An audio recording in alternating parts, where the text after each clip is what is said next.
तो सभी को जय मसीह की एक बार फिर से हमारे बाइबल अध्ययन में आपका स्वागत है। जिस तरीके से पिछले हफ्ते में हमने देखा था कि मनुष्य जो है वो संपूर्ण रूप से भ्रष्ट है। हमने पिछले शुक्रवार को देखा था किस तरीके से हमारी इच्छा, हमारे कार्य, हमारी आत्मा, हमारा वजूद, हम जो कुछ करते हैं सब कुछ क्या है? भ्रष्ट है। किस कारण? पाप के कारण। हम पापी इसलिए नहीं है कि हम पाप करते हैं, मैं पिछले हफ्ते को रिवाइज कर रहा हूँ। हम इसलिए पापी नहीं है कि हम पाप करते हैं, लेकिन हम पाप इसीलिए करते हैं क्योंकि हम पापी हैं। तो उसी सीरीज में हम आगे चलेंगे कि हमने हमारी प्रॉब्लम, हमारे को क्या समस्या है, हम किस समस्या से जूझ रहे हैं वो तो देखी। आज जो है परमेश्वर उसके लिए क्या उपाय हमारे सामने पेश करता है उसके बारे में हम सीखने जा रहे हैं। हम सब लोग आज के दिन में अनकंडीशनल इलेक्शन के बारे में सीखेंगे। बिना शर्त के चुनाव। बिना शर्त के चुनाव ये क्या है, किस तरीके से कार्य करता है, हम थोड़ी देर में सीखेंगे। उससे पहले हम प्रार्थना में जाएंगे। हम सब अपनी आंखें बंद करेंगे। पवित्र पिता परमेश्वर, हम इस बार एक बार फिर से आपके पास आते प्रभु जी। आपके वचन की सहायता से हम कुछ सीखना चाहते, आप हमें सिखाइए, हमसे बोलिए और बातचीत कीजिए प्रभु जी। हम आपके सामने नम्र और दीन हो जाते हैं ताकि आपका वचन हमें अधिकाई से सिखाने पाए प्रभु। ऐसे हम आपसे प्रार्थना करते हैं, पूरे तरीके से आपकी अधीनता स्वीकार करते हुए आपकी पवित्र आत्मा की मदद मांगते हैं ताकि वो इस वचन को सीखने में हमारी सहायता करे। सारी बातों को आपके हाथों में सौंपते हैं, दुआ मांगते हैं प्रभु यीशु मसीह के नाम से, आमीन। तो हमारा टॉपिक जो है वो है अनकंडीशनल इलेक्शन, बिना शर्त के चुनाव। इस टॉपिक के अंदर डाइव इन करने से पहले हम वचन में जाएंगे और हम खोलेंगे रोमियो उसका 9वां अध्याय। रोमियो की किताब उसका 9वां अध्याय, रोमियो की पत्री उसका 9वां अध्याय, वचन 10 से आगे पढ़ेंगे हम, जहाँ इस प्रकार लिखा है, और केवल यह नहीं परंतु जब रिबका भी एक से अर्थात हमारे पिता इसहाक से गर्भवती थी और अभी तक न तो बालक जन्मे थे और न उन्होंने कुछ भला या बुरा किया था, इसलिए कि परमेश्वर की मनसा जो उसके चुन लिए जाने के अनुसार है, कर्मों के कारण नहीं परंतु बुलाने वाले के कारण बनी रहे। उसने कहा, जेठा छोटे का दास होगा। जैसा लिखा है, मैंने याकूब से प्रेम किया परंतु एसाव को अप्रिय जाना, इसलिए यहाँ पे लिखा है याकूब से प्रेम किया और एसाव को अप्रिय जाना। इसके अंदर हम पुराने नियम की एक घटना को देखते हैं जहाँ पे हमें ये दिखता है कि इसहाक की पत्नी रिबेका जो है वो गर्भवती है और बालकों को उत्पन्न करने वाली है। उत्पन्न किया है क्या? नहीं, करने वाली है। और उसने अभी बालकों को उत्पन्न नहीं किया है, उससे पहले उसी समय उत्पन्न नहीं किया है, तभी परमेश्वर ने कह दिया, क्या कह दिया? बालक, यहाँ लिखा हुआ, बालक ना तो उत्पन्न हुए थे और ना उन्होंने कुछ भला या बुरा कहा था। परमेश्वर ने कहा, मैंने किस पर चित्त लगाया? यहाँ पे क्या लिखा है? उसने कहा, जेठा छोटे का दास होगा। मैंने याकूब से प्रेम किया और एसाव को अप्रिय जाना।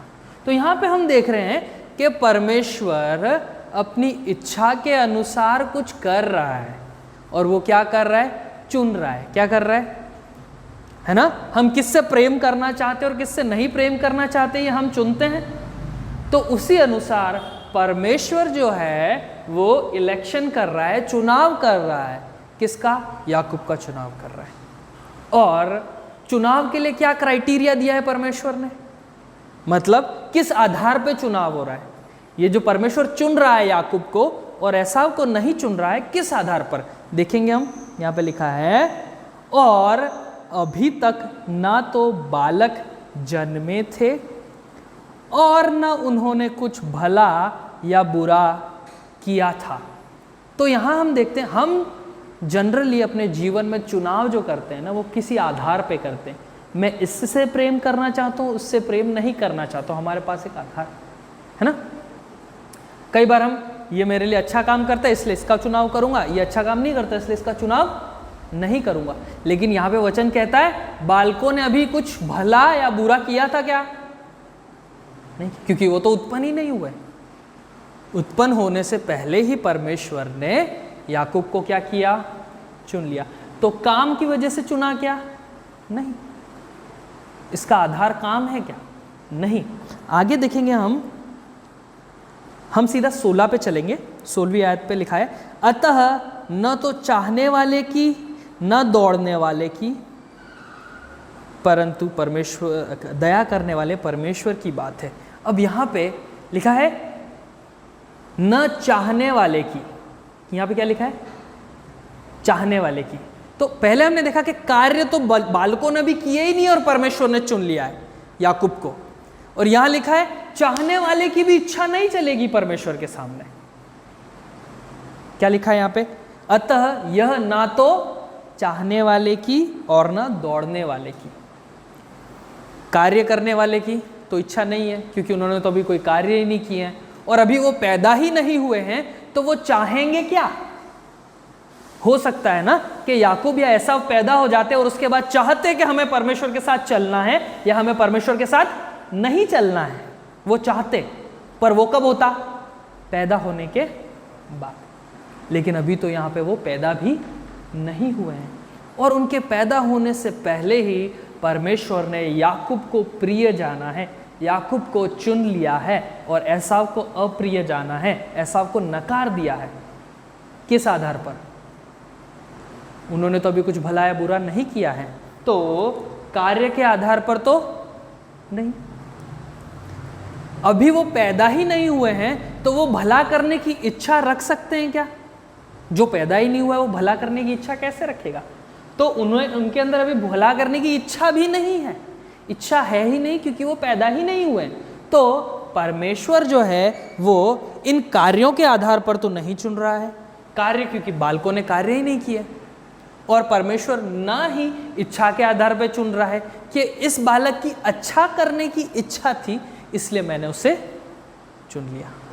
तो फिर यहाँ क्या लिखा हुआ है? हम फिर से 11 में चलेंगे। यहाँ लिखा है, और अभी तक ना तो बालक जन्मे थे और ना उन्होंने कुछ भला या बुरा किया था, इसलिए कि परमेश्वर की मनसा जो उसके चुन लेने के अनुसार है, कर्मों के कारण नहीं परंतु बुलाने वाले के कारण बनी रहे।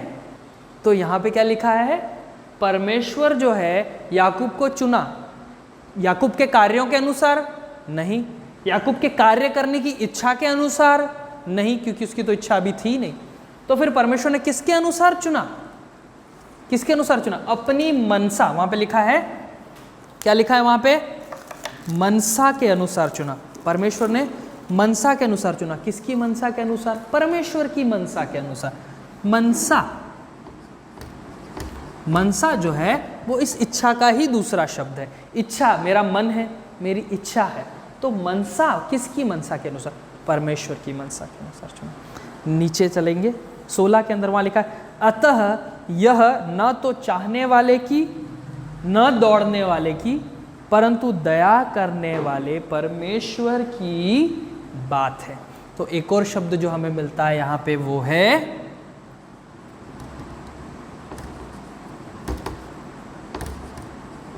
दया।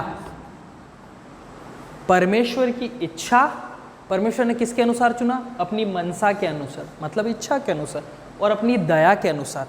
उसने दया दिखाई इसलिए चुना। तो इसके अंदर हम देखेंगे कि परमेश्वर जो कुछ कर रहा है ये चुन रहा है ना इच्छा के अनुसार ना कार्यों के अनुसार, परंतु अपनी मनसा और अपनी दया के अनुसार। तो हम जब अपने आसपास में लोगों को देखते हैं कि ये विश्वासी है या अविश्वासी है, तो किसी का विश्वासी होना और किसी का अविश्वासी होना किस पर निर्भर करता है? परमेश्वर की मनसा और दया पर। परमेश्वर की मनसा हुई कि उसने किसी को उद्धार के निमित्त चुना तो उसने चुन लिया। परमेश्वर ने किसी पर दया दिखाना चाहा तो उस पर दया दिखाई। अब ये मैं कैसे बोल रहा हूँ? इसी में पढ़ेंगे, फिर से 14 पढ़ेंगे। इसलिए हम क्या कहें, क्या परमेश्वर के यहाँ अन्याय है? कदापि नहीं, क्योंकि वह मूसा से कहता है, मैं जिस किसी पर दया करना चाहूं उस पर दया करूंगा, और जिस किसी पर कृपा करना चाहूं उस पर कृपा करूंगा। ये कौन कह रहा है? पौलुस जो है वो परमेश्वर की अगुवाई में कह रहा है कि परमेश्वर ने मूसा से क्या कहा था कि वो उद्धार के निमित्त या अपनी इच्छा के अनुसार जिस पर दया करना चाहेगा, जिसको उद्धार देना चाहेगा, जिसको बचाना चाहेगा, उसी को वो बचाएगा। क्या उस आदमी के कार्यों के अनुसार उसे बचाएगा? क्या उस आदमी के कार्य करने की जो इच्छा है, मेरी भला करने की बहुत इच्छा है, क्या मेरी उस इच्छा के कारण मैं बचा लिया जाऊंगा? मैंने बहुत दान किए, मैंने बहुत पुण्य किए, क्या उसके कारण? नहीं। किस कारण? Purely on the basis of will of God. केवल और केवल परमेश्वर की मनसा है अगर मुझे बचाने की, तो मैं बचाया जाऊंगा। अगर उसने मुझ पर दया कर दी तो मैं बचाया जाऊंगा। इसीलिए यहाँ पे लिखा है, मैं जिस किसी पर दया करना चाहूं उस पर दया करूंगा, जिस किसी पर कृपा करना चाहूं उस पर कृपा करूंगा। आगे देखेंगे। अब इसके अंदर 17 में चलेंगे हम, 16 के बाद में। 16 में लिखा है, अतः यह ना तो चाहने वाले की न दौड़ने वाले की, परंतु किसकी बात है? दया करने वाले परमेश्वर की बात है। मैं कितना भी चाहता हूं मुझे उद्धार पाना है, दौड़ता हूं मैं उद्धार पालूंगा, ये कर दूंगा, वो कर दूंगा, ये कर दूंगा, सब कर दूंगा और उद्धार पालूंगा। क्या है उससे हो सकता है? मेरे कार्य के अनुसार मेरी बहुत भला करने की इच्छा है, मेरी इच्छा है, मैं बिल्कुल स्टेज पे से कॉल हुई, पंडाल के अंदर स्टेज पे से कॉल हुई, कौन कौन यीशु मसीह को अपने हृदय में स्वीकार करना चाहता है, सब लोग चल के आगे आ जाएंगे, स्टेज के नीचे पादी साहब हाथ ऊपर करेंगे और दुआ करेंगे, मेरी इच्छा है, मैं बच जाना चाहता हूँ। क्या मेरी बचने की इच्छा और वो प्रार्थना मुझे बचा सकती?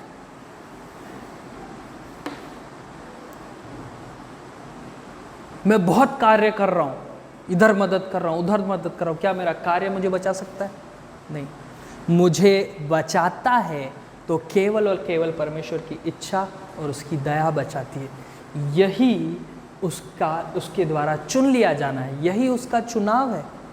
परमेश्वर स्वतंत्र रूप से हमारे कार्यों के ऊपर निर्भर नहीं है, उसका चुनाव हमारी इच्छा पर उसका चुनाव निर्भर नहीं है, लेकिन वो स्वतंत्र रूप से अपनी मर्जी के अनुसार लोगों को चुनता है। और यही है अनकंडीशनल इलेक्शन। इसमें कोई भी शर्त नहीं है। क्या उसने अच्छे कार्य किए होंगे तभी मैं उसे चुनूंगा, ऐसा बोला है? नहीं, क्योंकि बाल तो अभी उत्पन्न ही नहीं हुए थे, तो उन्होंने कार्य कुछ भला और बुरा नहीं किया था। क्या इच्छा के अनुसार? क्योंकि याकूब और एसाव का चुन लिया जाना तो उनकी इच्छा के अनुसार नहीं था। याकूब ने तो कोई इच्छा प्रकट नहीं की थी कि मुझे चुन लिया जाना है, एसाव ने भी कोई इच्छा प्रकट नहीं की थी कि मुझे चुन लिया जाना है, तो फिर भी परमेश्वर ने चुना। आगे चलेंगे हम 17 के अंदर, क्योंकि पवित्र शास्त्र में फिरौन से कहा गया, मैंने तुझे इसीलिए खड़ा किया है कि तुझ में अपनी सामर्थ्य दिखाऊं और मेरे नाम का प्रचार सारी पृथ्वी पर हो। अब यहाँ पे फिरौन का उदाहरण है। हमें पता है कहाँ से फिरौन का उदाहरण आया है। ये फिरौन का उदाहरण जो आया है वो निर्गमन में से आया है, जब मूसा जो है वो इज़राइल की प्रजा को मिस्र देश से निकालकर कनान देश की तरफ ले जा रहा था। तब परमेश्वर ने मूसा को फिरौन के पास भेजा और फिरौन से कहा, तू मेरी प्रजा को जाने दे कि वे मरुस्थल में जाकर और परमेश्वर के लिए एक वेदी बनाएं और उसकी आराधना करें। तो वहां पे वचन में लिखा है, परमेश्वर ने फिरौन के मन को कठोर कर दिया। क्या किया? क्या परमेश्वर ने फिरौन के मन को कठोर कर दिया। एक और उदाहरण हमें मिलता है यशायाह। हम खोलेंगे यशायाह उसका 10वां अध्याय 5 से 7। यशायाह 10वां अध्याय 5 से 7, वहां पर लिखा है, अश्शूर पर हाय जो मेरे क्रोध का लठ और मेरे हाथ में का सोटा है वह मेरा क्रोध है। मैं उसको एक भक्तिहीन जाति के विरुद्ध भेजूंगा और जिन लोगों पर मेरा रोष भड़का है उनके विरुद्ध उसको आज्ञा दूंगा कि छीन छान करें और लूट लें और उनको सड़कों की कीच के समान लताड़ें। परंतु उसकी ऐसी मनसा नहीं है, न उसके मन में ऐसा विचार है, क्योंकि उसके मन में यही है कि बहुत सी जातियों का नाश और अंत कर डालूं। यहाँ पे परमेश्वर जो है वो कह रहा है कि अशुर, असीरिया है ना, असीरिया एक प्रदेश है, एक देश है, वो कह रहा है कि वो असीरिया के लोगों को, असीरिया की सेना को, वहाँ की के राजा को, परमेश्वर कह रहा है कि मैं उस राजा को और उस सेना को इजराइलियों को सज़ा देने के लिए इस्तेमाल करूँगा। किसको? इजराइलियों को सज़ा देने के लिए। कौन इस्तेमाल कर रहा है? परमेश्वर। किसको इस्तेमाल कर रहा है? असीरिया के देश को, उसके राजा को और उसकी प्रजा को। और उसके मन में, असीरिया के देश के मन में पूरी इच्छा है कि वो किसी भी देश को नाश करके और उसको लूट लाट करना चाहता है। और परमेश्वर असीरिया को चुन रहा है। यहाँ पे लिखा है तू मेरे हाथ का हथियार है, तू मेरे हाथ का लठ है। कौन है लठ? असीरिया। असीरिया देश जो है वो एक लठ है जिसको परमेश्वर इजराइलियों को मारने के लिए इस्तेमाल कर रहा है। इस्तेमाल कौन कर रहा है? परमेश्वर। किसको इस्तेमाल कर रहा है? असीरिया को। अब यहाँ पे जो मैंने पहले वाला फिरौन का जो एग्जाम्पल बताया, उसके अंदर फिरौन के मन को कठोर कौन कर रहा है? परमेश्वर। फिर परमेश्वर जो है वो फिरौन के मन को कठोर करता है और फिर परमेश्वर फिरौन और मिस्र को सजा देता है। क्या देता है? 10 विपत्तियां भेजता है।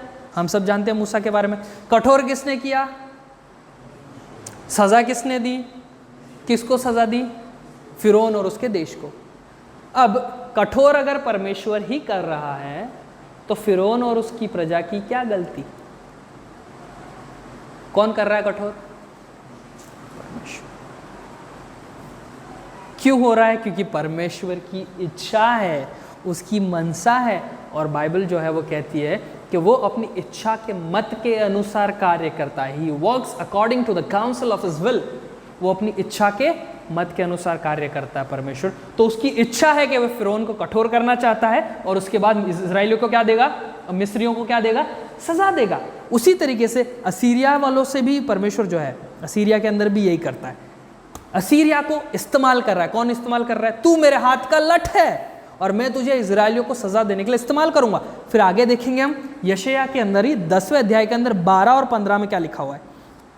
12 और 15 में लिखा हुआ है, इस कारण जब प्रभु सिय्योन पर्वत पर और यरूशलेम में अपना सब काम कर चुकेगा, तब अशूर के राजा के गर्व की बातों का और उसकी घमंड भरी आंखों का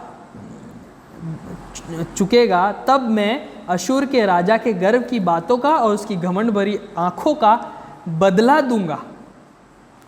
उसने कहा, अपने ही बाहुबल और बुद्धि से मैंने यह काम किया, क्योंकि मैं चतुर हूँ।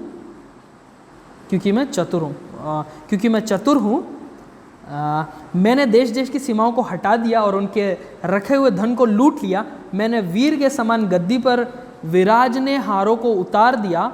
देश देश के लोगों की धन संपत्ति चिड़िया के घोंसलों के समान मेरे हाथ आई है, और जैसे कोई छोड़े हुए अंडों को बटोर ले, वैसे ही मैंने सारी पृथ्वी को बटोर लिया है। और कोई पंख फड़फड़ाने या चोंच खोलने या चींची करने वाला न था। क्या कुल्हाड़ा उसके विरुद्ध जो उससे काटता हो डींग मारे, या आरी उसके विरुद्ध जो खींचता हो बढ़ाई करे? क्या सोटा अपने चलाने वाले को चलाए, या छड़ी उसे उठाए जो काठ नहीं है? यहाँ पे क्या देख रहे हैं हम? क्या देखा हमने यहाँ पे? आगे 17 में देखेंगे, इजराइल की ज्योति तो आग ठहरेगी और इजराइल का पवित्र ज्वाला ठहरेगा, और वह उसके झाड़ झंखाड़ को एक ही दिन में भस्म कर देगा। यहाँ पे परमेश्वर जो है वो कह रहा है, क्या कह रहा है यहाँ पे 12वीं आयत में? तब मैं अशूर के राजा के गर्व की बातों का और उसकी घमंड भरी आंखों का बदला दूंगा। परमेश्वर पहले तो अशूर को और अशूर के राजा को इजराइल को मारने के लिए इस्तेमाल कर रहा है। फिर परमेश्वर कह रहा है मैं उस राजा को उसकी बातों का बदला भी दूंगा। परमेश्वर खतरनाक जोक कर रहा है, यहाँ पे कर रहा है। फिरौन के साथ भी ऐसा ही किया। फिरौन के मन को कठोर किया और फिर फिरौन और उसकी प्रजा को सजा दी। वैसे ही असीरिया अशुर के राजा के मन को कठोर किया और उसको इजरायलियों को सजा देने के लिए इस्तेमाल किया। और फिर अब कह रहा है मैं उसने जो ये काम किया उसका बदला दूंगा उसको। ये परमेश्वर कैसी बात कर रहा है? इसका हमें रोमियो के अंदर रेफरेंस मिलता है, आगे देखेंगे हम। रोमियो 9 में क्या लिखा है? यहां पे क्या लिखा है? अतः 19 में देखेंगे हम, नहीं 18 में देखेंगे। इसलिए वह जिस पर चाहता है उस पर दया करता है और जिसे चाहता है उसे कठोर कर देता है। कौन करता है?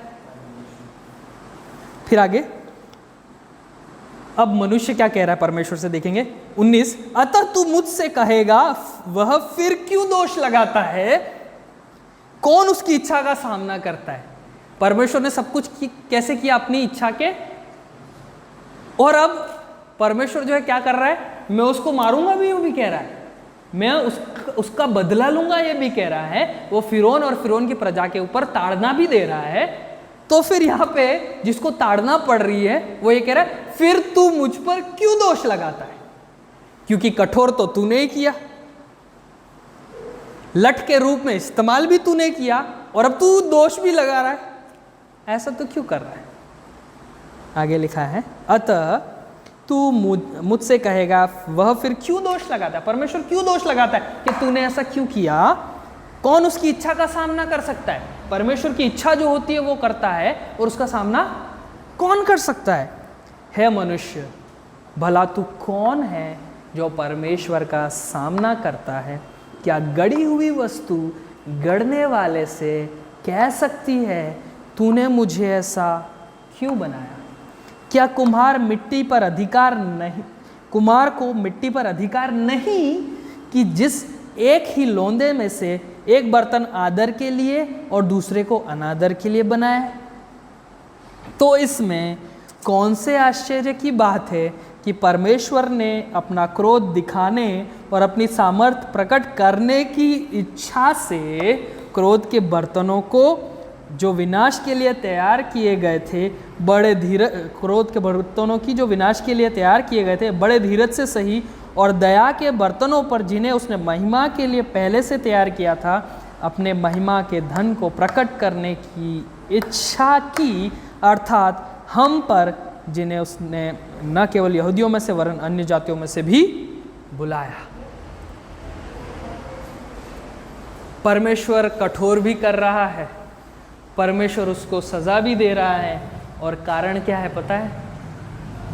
वो कुम्हार है और हम मिट्टी हैं, वो बनाने वाला है और हम बर्तन हैं। क्या हमारी कोई योग्यता है कि हम उससे सवाल पूछ सकते हैं कि तू ऐसा क्यों कर रहा है? क्योंकि वो कहता है मैं जिस पर दया करना चाहूं उस पर दया करूंगा और जिसे कठोर करना चाहूं उसे, ये मैं नहीं कह रहा हूं, वचन साफ कह रहा है। अब हमें बड़ी टेंशन हो जाती है, बड़ी टेंशन हो जाती है। परमेश्वर कठोर भी करता है और फिर सजा भी देता है, परमेश्वर दया भी करता है। परमेश्वर कैसा है? परमेश्वर समझ में नहीं आ रहा है, नहीं आ रहा है। मुसीबत हो रही है समझने में। थोड़ा सा इलस्ट्रेशन लेके और उसको हम क्लैरिफाई करेंगे, है ना। इसको पूरा अच्छे से क्लैरिफाई करेंगे। ये डब्बा आपको दिख रहा है, इस डब्बे के अंदर ये 1 2 3 4 5 6 7 8 तो आदमी है। ये आदमी मान लिया हमने, है ना। 8 आदमी हैं। अब ये 8 आदमी जो है, मनुष्य जो है, ये मनुष्य हैं। आप मनुष्य के स्वभाव के बारे में क्या जानते हैं? जैसे हमने पिछली बार पढ़ा, पिछले शुक्रवार को पढ़ा, मनुष्य का स्वभाव कैसा है? भ्रष्ट। मनुष्य की इच्छा भ्रष्ट। मनुष्य के कार्य भ्रष्ट, मनुष्य की आत्मा भ्रष्ट, मनुष्य का शरीर भ्रष्ट, मनुष्य का सब भ्रष्ट है।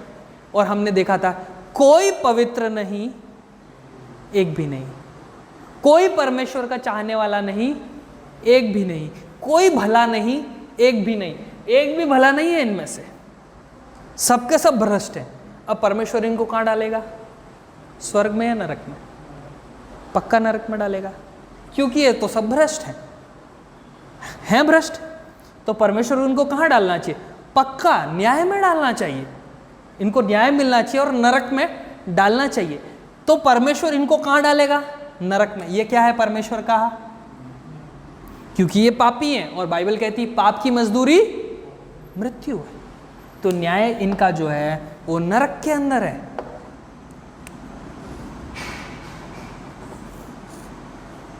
न्याय इनको मिलना चाहिए कि नरक में जाए। लेकिन परमेश्वर की, अब परमेश्वर की इच्छा भी तो कोई चीज़ है। परमेश्वर की इच्छा हुई कि उसने बोला कि मेरे को तो दया करनी है, और उसने बोला ये 1 2 3 इनको नरक में मत डालो, बाकी को डाल दो। इन 3 को नरक में नहीं डालना, बाकी को डाल देना। क्यों? उसकी इच्छा है, उसको दया आ रही है, और किस पे आ रही है ये भी वही जानता है, और उसकी इच्छा के अनुसार ही वो दया करता है ना, क्योंकि उसकी इच्छा और उसकी दया है। तो इन 3 को वो उठाता है और उन्हें अनुग्रह देता है। क्या देता है? और उनको उद्धार देता है।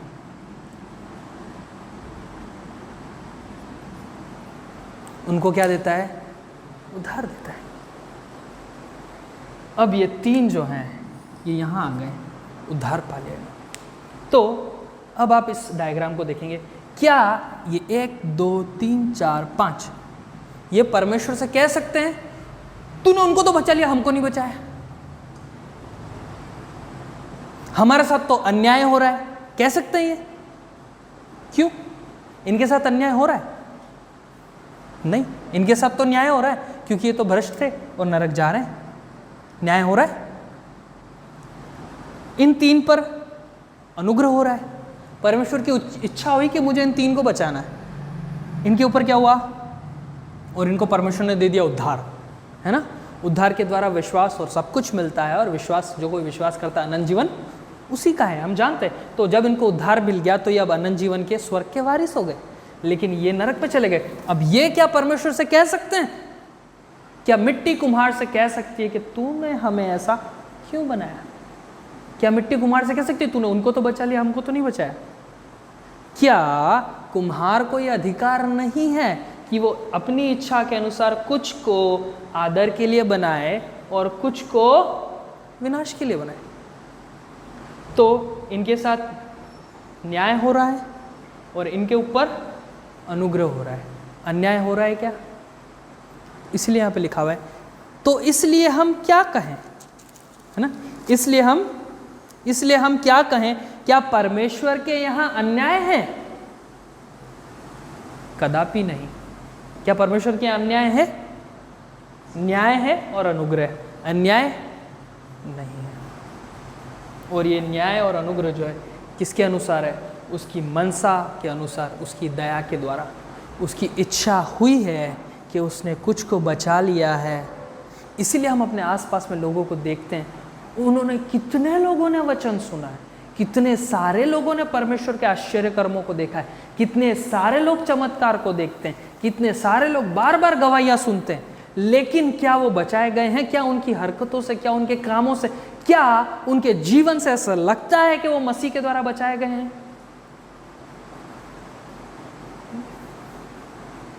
हम जो निर्बुद्धि हैं, हमें परमेश्वर का ये वचन समझ में आ गया कि तुम पापी हो, तुम्हें पश्चाताप की ज़रूरत है और परमेश्वर क्षमा करता है, ये हमें समझ आ गया। बहुत से लोगों को इतनी सी चीज़ समझ में नहीं आ रही है, तुम पापी हो, इसको मानना कितना मुश्किल है। आप पापी हैं? ऑफ कोर्स आप हैं। आप पापी हैं? ऑफ कोर्स हैं। इसको मानना मुश्किल है क्या? नहीं। और परमेश्वर दया करता है और वो दया करके लोगों को बचाता है, इस चीज़ को मानना मुश्किल है? कितना मुश्किल है इसको मानना। परमेश्वर विशाल है, वो दया करता है। हाँ, मनुष्य को दया की ज़रूरत है क्योंकि वो पापी है। इतनी सी चीज़ को समझना मुश्किल है? नहीं है। फिर भी बहुत से लोग इस चीज़ को नहीं समझ पा रहे हैं। क्यों? क्योंकि परमेश्वर जिस पर दया करना चाहता है उसी पर दया करता है, जिस पर नहीं करना चाहता उस पर नहीं करता है। इसलिए उसने कहा ये ना तो दौड़ने वाले की इच्छा है, मतलब कार्य करने वाले की, न चाहने वाले की इच्छा है, परंतु दया करने वाले परमेश्वर की बात है। इसीलिए मनुष्य के ऊपर दया होती है, अनुग्रह होता है, वो उद्धार पाता है तो केवल और केवल परमेश्वर की इच्छा के अनुसार उसकी दया से पाता है। इसके अलावा उसके पास उद्धार पाने का और कोई रास्ता। क्या आप सब मुझसे सहमत हैं? अगर नहीं है तो भी एंड में हम डिस्कस करेंगे कि क्या इश्यूज़ हैं, लेकिन अभी के लिए जितना क्लैरिफिकेशन मैंने आपको देने की कोशिश की, आप मुझसे सहमत हैं? इसी के अगले पॉइंट, तो इसके आधार पर हम कह सकते हैं कि परमेश्वर अगर चुनता है, किसी पर दया दिखा रहा है, उद्धार दे रहा है, अगर किसी को चुन रहा है और उद्धार दे रहा है, तो क्या वो उस मनुष्य के कार्यों के अनुसार है, इच्छा के अनुसार है या कार्यों के अनुसार है? नहीं। तो फिर ये जो चुन लिया जाना जो है वो बिना किसी शर्त के है, क्योंकि आदमी का क्या रोल है उसमें? आदमी ना तो इच्छा प्रकट कर रहा है और न कार्य कर रहा है। परमेश्वर ही अपनी इच्छा के अनुसार दया कर रहा है और इसलिए परमेश्वर उस पर दया करके और उसको उद्धार दे रहा है। मनुष्य की इच्छा और कार्य के अनुसार है क्या? नहीं, क्योंकि इफिसियों उसका 2 अध्याय उसका 8वां वचन हम बार बार बोल रहे हैं, वहां पे लिखा है क्योंकि विश्वास के द्वारा अनुग्रह ही से तुम्हारा उद्धार हुआ है। कैसे? कैसे? ये तुम्हारी ओर से नहीं वरन परमेश्वर का एक दान है, फिर कार्यों से नहीं, ऐसा ना हो कि कोई व्यक्ति घमंड करे। साफ लिखा हुआ इफिसियों उसका 2 अध्याय। ये तुम्हारी ओर से नहीं, हमारी ओर से थोड़ी, मनुष्य थोड़ी कर रहा है। मनुष्य तो ना इच्छा कर रहा है ना कार्य कर रहा है, वरन परमेश्वर का दान है, कार्यों से नहीं कि कोई व्यक्ति घमंड करे। क्योंकि अगर ये सब बराबर एक जैसे, इन्होंने सारे कार्य कैसे किए थे नरक में जाने के? अगर परमेश्वर बोलता इसने अच्छा कार्य किया, इसने अच्छा कार्य किया, इनको बचा लेते, तो फिर ये 3 जो हैं वो बच के फिर डींगे क्या हाँकेंगे? हमने ऐसे ऐसे किया था इसलिए परमेश्वर ने बचाया। तो बड़ाई किसकी हुई? आदमी की हुई या परमेश्वर की? आदमी की। मैंने किया था, तुम सब तो पापी हो, तुम सब पापी हो, मैंने किया था इसलिए परमेश्वर ने मुझे बचा लिया। लेकिन पापी तो सब हैं, भ्रष्ट तो सब हैं, दया करने वाला परमेश्वर है, इसलिए मनुष्य बचाया जाता है। कार्यों के अनुसार उसकी कोई हैसियत नहीं है कि वो अपने आप को बचवा सके। इसलिए परमेश्वर बिना किसी शर्त के लोगों का चुनाव करता है और वो जिस पर दया करना चाहता है उस पर दया करता है। ये है उसका अनकंडीशनल इलेक्शन, बिना शर्त के चुनाव। अब जब हम ये देखते तो हमारे दिमाग में आता है यार फिर जो ये नरक जा रहे हैं इनके साथ ऐसा क्यों हो रहा है? या फिर बाइबल हमें बार बार विश्वास करने के लिए कहती, विश्वास करने के लिए कहती, वो क्या है? फिर हम देखेंगे, अपने साथ खोलेंगे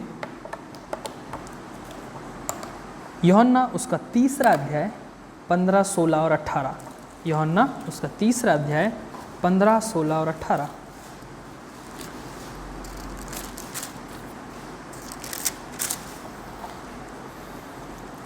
तीसरा अध्याय 15, ताकि जो कोई उस पर विश्वास करे वह नाश न हो परंतु अनंत जीवन पाए। क्योंकि परमेश्वर ने जगत से ऐसा प्रेम रखा कि उसने अपना एकलौता पुत्र दे दिया, ताकि जो कोई उस पर विश्वास करे वह नाश न हो परंतु अनंत जीवन पाए। और 18 में लिखा हुआ है, जो उस पर विश्वास करता है उस पर दंड की आज्ञा नहीं होती, परंतु जो उस पर विश्वास नहीं करता वह दोषी ठहर चुका, क्योंकि उसने परमेश्वर के एक लौते पुत्र के नाम के ऊपर विश्वास नहीं किया। अब यहाँ तो हमने देखा कि परमेश्वर अपनी इच्छा से ही सब कुछ कर रहा है, चुन भी रहा है इच्छा से, कठोर भी कर रहा है इच्छा से, सज़ा भी दे रहा है इच्छा से।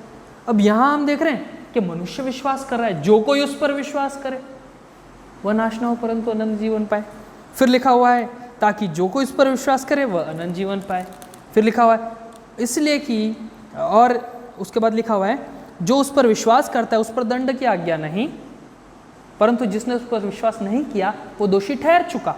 तो यहाँ पे आदमी भी तो कुछ कर रहा है, विश्वास कर रहा है तो अनंत जीवन पा रहा है, विश्वास नहीं कर रहा है तो अनंत जीवन नहीं पा रहा है। तो फिर परमेश्वर की इच्छा कहाँ गई? फिर परमेश्वर का बिना शर्त के चुन लिया जाना कहाँ गया फिर? है ना? दो चीजें। एक और आयत हम पढ़ेंगे, यूहन्ना उसका 6वां अध्याय,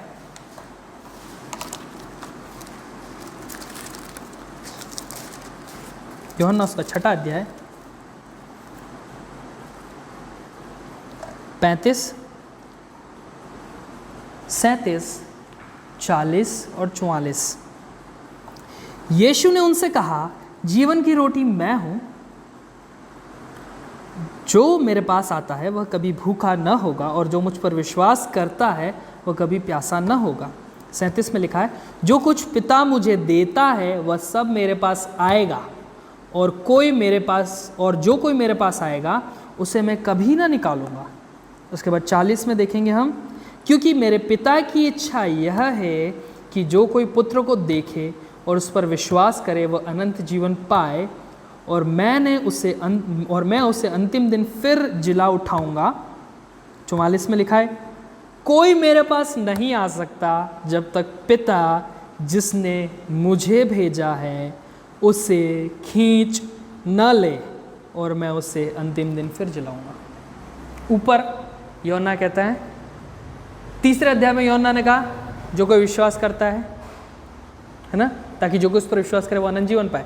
फिर यीशु मसीह जो है नीचे कहते हैं, जीवन की रोटी मैं हूँ, जो कोई मुझ पर विश्वास करता है वो कभी भूखा ना होगा। फिर नीचे आता है यूहन्ना और वो क्या कहता है? यीशु मसीह यहाँ पे कहते हैं कि 40 के अंदर देखेंगे, मेरे पिता की इच्छा यह है कि जो कोई पुत्र को देखे और उस पर विश्वास करे वह अनंत जीवन पाए। यहाँ पे भी वही बात कह रहा है, और मैं उसे अंतिम दिन फिर जिलाऊंगा। लेकिन 44 में आके मैटर वापस ऑफ द ट्रैक हो जाता है और वहां पे लिखा है, कोई मेरे पास नहीं आ सकता जब तक पिता जिसने मुझे भेजा है उसे खींच न ले। बात कहां पे आके खत्म होती है? विश्वास, जो कोई विश्वास करता है अनंत जीवन उसका है, लिखा है। परमेश्वर की इच्छा है, क्या परमेश्वर की इच्छा है कि जो कोई पुत्र को देखे और उस पर विश्वास करे वह अनंत जीवन को पाए। यह परमेश्वर की इच्छा है। लेकिन पुत्र पर विश्वास करने के लिए जब उसके पास कोई आ रहा है ना, पास में तो आना पड़ेगा विश्वास करने के लिए, यीशु मसीह को जानना तो पड़ेगा। लेकिन फिर 44 में यीशु मसीह फिर क्या कह दे रहा है? कोई मेरे पास नहीं आ सकता जब तक वो पिता जिसने मुझे भेजा है उसे मेरे पास खींच ना ले। तो अब यहां खींच के भी कौन ला रहा है? परमेश्वर ही ला रहा है। करना विश्वास है, परमेश्वर की इच्छा है कि उसके पुत्र के ऊपर विश्वास करने के द्वारा मनुष्य बचाया जाए, अनंत जीवन पाए, और उसके ऊपर विश्वास करने के द्वारा ही वो बचाया जाएगा। लेकिन वो विश्वास जब करने आ रहा है ना परमेश्वर के पास, तो लिखा हुआ है कि वो विश्वास कर ही नहीं सकता, परमेश्वर के पास विश्वास के द्वारा आ ही नहीं सकता जब तक कौन उसको खींच के ना लाए। 100 बात की एक बात, कर जो रहा है ना वो तो कौन है? कौन कर रहा है? परमेश्वर ही कर रहा है। और ये मैं नहीं, अब तो पौलुस भी नहीं, यीशु मसीह खुद कह रहे हैं। क्या कह रहे हैं? कि वो उसकी इच्छा के अनुसार जिस जिसको विश्वास के लिए खींच के लाएगा ना परमेश्वर पुत्र के पास, वही आ सकता है। उसके अलावा कोई मेरे पास नहीं आ सकता। किसी की क्षमता नहीं है कि वह यीशु मसीह के पास अपनी इच्छा से आ जाए, क्षमता नहीं है। क्योंकि हमारी इच्छा कैसी है? भ्रष्ट। हमारी इच्छा, हमें बुरा करने में ही मजा आता है, क्योंकि हमारी इच्छा कैसी है? भ्रष्ट। और हमने देखा कि हम पाप इसलिए नहीं करते कि हम पापी हैं, लेकिन हम पापी इसलिए नहीं हैं कि हम पाप करते हैं, परंतु हम पाप इसलिए करते हैं क्योंकि हम पापी हैं। तो जब एक पापी है ही पापी, तो क्या उसकी इच्छा हो सकती है कि वो परमेश्वर पर विश्वास करे?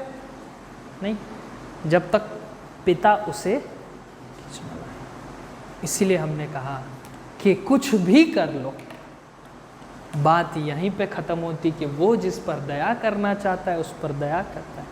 वो कहता है कोई मेरे पास नहीं आ सकता जब तक पिता उसे खींच न लाए।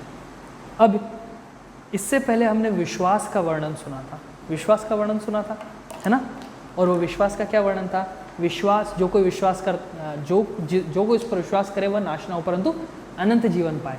तो अनंत जीवन कैसे पा रहे हैं? विश्वास के द्वारा। अब इस विश्वास के बारे में भी हम देखेंगे, जो कि इफिसियों को 2 अध्याय 8वां वचन में लिखा है। खोलेंगे, क्योंकि विश्वास के द्वारा, ये विश्वास वही है जो रोमियो 3:16 में है, अनुग्रह ही से तुम्हारा उद्धार हुआ है।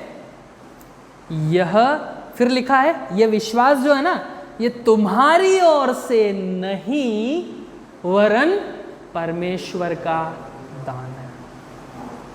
परमेश्वर जिस विश्वास की अपने वचन में बात करता है ना, वो आदमी किसी मनुष्य पर विश्वास करता है कि ये मेरा काम कर देगा या मैं इस पर भरोसा कर सकता हूं, उसके भरोसे मेरा काम निकल जाएगा, वो वाला विश्वास नहीं है। ये सेविंग फेथ है, ये बचाने वाला विश्वास है। और ये विश्वास जो है ना, वो तुम्हारी ओर से, हमारी ओर से नहीं वरन परमेश्वर का दान है। ये विश्वास मनुष्य अपनी ओर से परमेश्वर के पास नहीं आ सकता है जब तक पिता उसे खींच ना लाए, जब तक पिता उसे विश्वास दे के ना खींचे, क्योंकि ये परमेश्वर का दान है। तब तक वो विश्वास नहीं कर सकता, तब तक अनंत जीवन नहीं पा सकता। और जो विश्वास नहीं करता वो क्या हो गया? दोषी ठहर चुका। इसीलिए हम कहते हैं कि हमारे उद्धार के निमित्त जो हम चुने जाते हैं ना, वो सिर्फ और सिर्फ परमेश्वर की बिना शर्त के चुनाव के कारण ही हो सकता है। इसमें अगर हमारी इच्छा जुड़ गई, कार्य जुड़ गया, इन सब का कोई वास्ता नहीं है। परमेश्वर की इच्छा के अनुसार ही, उसकी मनसा के अनुसार ही हम पर दया होती है और हम उद्धार को पाते हैं। यही परमेश्वर का बिना शर्त के चुन लिया जाना, इसमें इंसान की इच्छा और कार्य का कोई भी रोल नहीं है। मैं विश्वास करता हूँ कि आपको ये चीज़ें समझ आई और आप इन चीज़ों को समझ पाए कि हमारा चुन लिया जाना जो है वो उसकी इच्छा के अनुसार ही होता है, बिना किसी शर्त के। तो फिर हम सोचते हैं कि परमेश्वर जब उसकी इच्छा के अनुसार चुनता है तो फिर वो सज़ा क्यों देता है? वो सज़ा क्यों देता है? वो सज़ा मनुष्य की जिम्मेदारी के अनुसार देता है कि ये जो पापी है ना, इसने पाप जो किए हैं वो अपने स्वभाव के अनुसार पूर्ण जिम्मेदारी से किए हैं। एक बच्चे को किसी ने नहीं सिखाया कि तू पाप कर, तू पेंसिल चुरा, तू ये चुरा, वो चुरा, लेकिन बच्चा सीखता है अपनी इच्छा के अनुसार। मनुष्य जो कर रहा है वो अपनी इच्छा के अनुसार भ्रष्ट कार्य करते जा रहा है और न्याय को पाने के लिए उतावला है। और मनुष्य के पास ये इच्छा है कि वो भ्रष्ट कार्य करता रहे, और वो अपनी इच्छा जब उसको मिलती है तो वो भ्रष्ट कार्य ही करता है। लेकिन परमेश्वर की इच्छा होती है कि वो किसी को बचा लेना चाहता है तो वो किसी को बचा भी लेता है। इसलिए मनुष्य अपने पाप के लिए पूर्णतया जिम्मेदार है, क्योंकि वो अपनी भ्रष्ट इच्छा के अनुसार कार्य कर रहा है। और अगर वो नरक जाता है तो उससे न्याय मिल जाएगा, इसमें परमेश्वर का कोई दोष नहीं है। और परमेश्वर अनुग्रह कर रहा है, ये उसकी इच्छा है और उसकी इच्छा के अनुसार वो चुन रहा है और अनुग्रह कर रहा है। आप सभी को परमेश्वर आशीष दे, इन वचनों को सुनने में और पचाने में आपकी मदद करे। आप सभी का धन्यवाद एक बार फिर से हमारी मीटिंग के अंदर जुड़ने के लिए। यदि आप इस मीटिंग के अंदर जुड़ना चाहते हैं, आप ठीकरिया फेलोशिप के अंदर आ सकते हैं और स्क्रीन पे दिए गए नंबर पे कॉल करके हमें बता सकते हैं कि आप हमारी फेलोशिप में जुड़ना चाहते हैं। धन्यवाद।